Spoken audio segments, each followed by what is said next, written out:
এগৰাকী নন-চেংচন অধ্যাপকৰ আত্মকথা। পুৱানোপৰ ক্ষত-বিক্ষত জীৱনৰ বাটত দেও লগা তেওঁৰ শৰীৰ। পিতৃ-মাতৃ, ভাতৃ-ভগ্নীহঁতৰ আশাত ভেজা দি ফুৰে তেওঁ। স্পন্দনত জ্বলি উঠা অনলে পলে পলে গীত গাই সূৰ্য উঠা দেশত যাব খোজে তেওঁৰ সত্তা। নন-চেংচন মুঠেই ২,০০০ টকা দৰমহা, দৈনিক হাজিৰা ৬৬ টকা ৬৬ পইচা। তথাপি তেওঁ কলেজৰ অধ্যাপক। কল্যাণকামী সংগঠন বা অকল্যাণকামী সংগঠন ডনেশ্যন বিচাৰি লিখে যেতিয়া তেওঁৰ নামত ৫০০ টকা, ১,০০০ অধিক বা অনাধিক জিকিৰ খাই উঠে তেওঁৰ আত্মা। চক খাই ছিঙি যায় ডনেশ্যনৰ পাতত হৃদয়ৰ কবিতা। তথাপিতো স্বপ্নই ধৰি ৰাখিছে তেওঁৰ জীৱন। নহলে হলেহেঁতেন সন্ত্ৰাসবাদী, আততায়ী বা খুনি।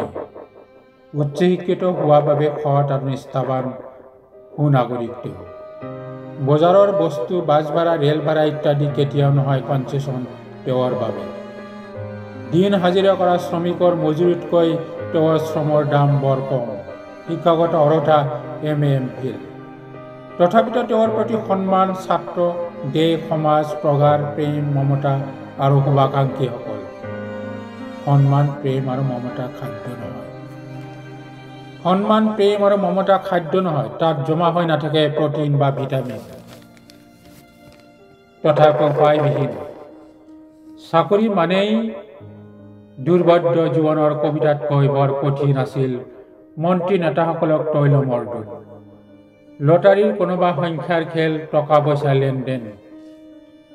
আজিকালিৰ দৰে স্বচ্ছ আৰু নিকা হলে অধিক চাকৰি পালেহেঁতেন তেওঁ। আজি যে চাকৰি বজাৰত বয়সৰ অচল মুদ্ৰা তেওঁ। তথাপি তেওঁ ৰৈ আছে অনাগত প্ৰাপ্তিৰ ষ্টপেজত অধীৰ অপেক্ষাত। নন-চেংচন নহয়, চেংচনৰ গাড়ী ৰবহি এদিন, কোনোবা এদিন।